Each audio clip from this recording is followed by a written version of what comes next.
હવે મિત્રો આજથી જ આપણે રાજ્યના વાતાવરણમાં જે પલટો છે તે શરૂ થવાનું શરૂઆત થઈ ગઈ છે મિત્રો। જેવી રીતે કે આજે 28 તારીખ થઈ ગઈ અને આજે 28 તારીખથી વાતાવરણમાં જે પવનની સ્પીડ છે તે વધારે જોવા મળી રહી છે। જેવી રીતે કે મારી પાછળ તમે ઉપર જોઈ શકો છો, લીમડાના ડાળખા પણ હલી રહ્યા, ખૂબ ભારે માત્રામાં પવન ફૂંકાવાની શરૂઆત થઈ ગઈ છે।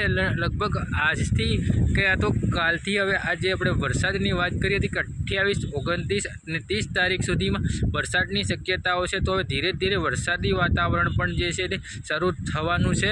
એટલે હવે આજે 28 તારીખના લગભગ રાતના સમયથી જ સમગ્ર ગુજરાત રાજ્યમાં વાદળછાયું વાતાવરણ જોવા મળશે અને અમુક વિસ્તારોમાં વરસાદનું પ્રમાણ જોવા મળશે। ગાજવીજ સાથે વરસાદ પડવાની શક્યતાઓ છે મિત્રો। ગાજવીજનું પ્રમાણ રહેવાનું છે, જેમાં આપણે તીવ્ર થંડરસ્ટોર્મ એક્ટિવિટીની વાત પણ કરી હતી વિડીયોની અંદર।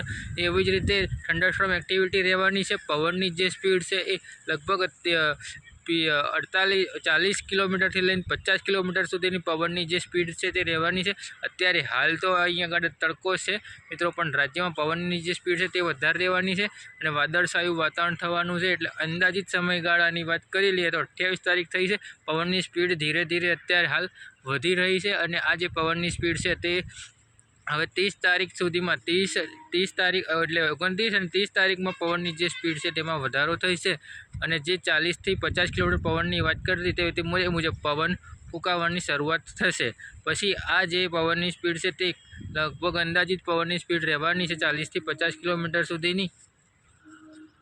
અને હવે એટલે મિત્રો વાત કરી લઈએ કે કયા રાજ્યોમાં વરસાદની શક્યતાઓ રહેવાની છે। તો જેમાં ઉત્તર ગુજરાતના ભાગો, પશ્ચિમ સૌરાષ્ટ્રના ભાગો, કચ્છના ભાગો, આ બધા વિસ્તારોની અંદર પવનની સ્પીડ અને વરસાદની શક્યતાઓ રહેવાની છે। આ જે માવઠું છે તે ગયા માવઠાની જેમ જ ઉત્તર પૂર્વ તરફથી માવઠું આવશે અને પૂર્વ પશ્ચિમ તરફ માવઠું જતું રહેશે। જેવી રીતે કાલે આપણે માહિતી આપી હતી એક વિન્ડી એપ્લિકેશનના માધ્યમથી આપણે સમજાવવાનો પ્રયત્ન કર્યો હતો, એ જ મુજબ આ જે સિસ્ટમ છે તે ગુજરાત ઉપરથી પસાર થવાની છે મિત્રો। વિશેષ માહિતી હવે કાલના વિડીયોમાં આલશું અને ખેતીવાડી વિશેની માહિતી પણ હવે કાલના વિડીયોની અંદર આપીશું। અત્યારે હાલ પૂરતું તો વિડીયોમાં આટલું જ।